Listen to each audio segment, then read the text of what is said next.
আপনি কি কখনো এমন কোনো জায়গা দেখেছেন যেখানে দাঁড়িয়ে আপনি একসাথে দুইটা দেশ দেখতে পারেন? আমি এখন দাঁড়িয়ে আছি বাংলাদেশের দিনাজপুর জেলার হিলি বর্ডারে। আর আমার ঠিক পাশেই মাত্র কয়েক কদম দূরেই শুরু হয়েছে ভারত। নেই কোনো কাঁটাতারের বেড়া, আছে শুধুমাত্র সীমানা পিলার। পা ফেললেই আপনি যেতে পারেন ভারতে।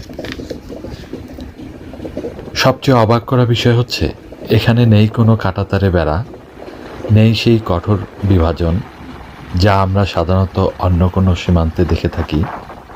ট্রেনে বসে থাকলেই আপনি দেখতে পাবেন ওপাশের ভারতীয় গ্রাম, মানুষের চলাফেরা, রাস্তাঘাট, এমনকি বাড়িঘরও।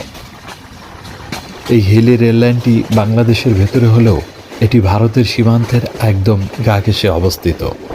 এখানে নির্দিষ্ট সীমানা পিলার রয়েছে যা দুই দেশের সীমানা নির্ধারণ করে দেয়।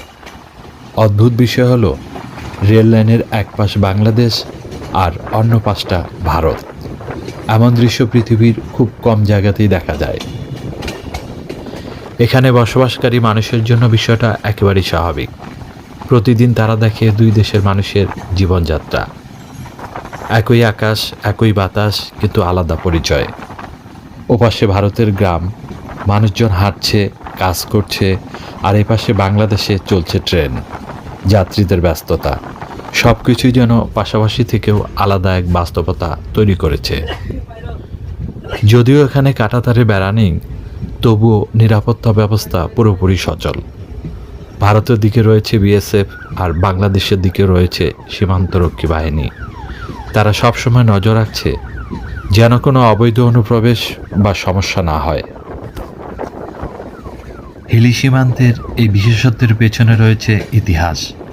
দেশভাগের সময় এই এলাকা এমনভাবে বিভক্ত হয়েছিল যার কারণে রেল লাইন এবং স্টেশন একেবারে সীমান্তের সাথে মিশে গেছে। এই কারণেই আজও এখানে দেখা যায় একটি স্টেশন কিন্তু দুই দেশের উপস্থিতি। একদিকে বাংলাদেশ, অন্যদিকে ভারত, মাঝখানে শুধু একটি অদৃশ্য রেখা। মানুষ আলাদা, দেশ আলাদা, কিন্তু জীবন যেন একই গল্প বলে। এই জায়গাটি আমাদের মনে করিয়ে দেয় সীমান্ত শুধু মানচিত্রে, মানুষের অনুভূতিতে নয়। এই ছিল হিলি রেলওয়ে স্টেশনের অবাক করা বাস্তবতা।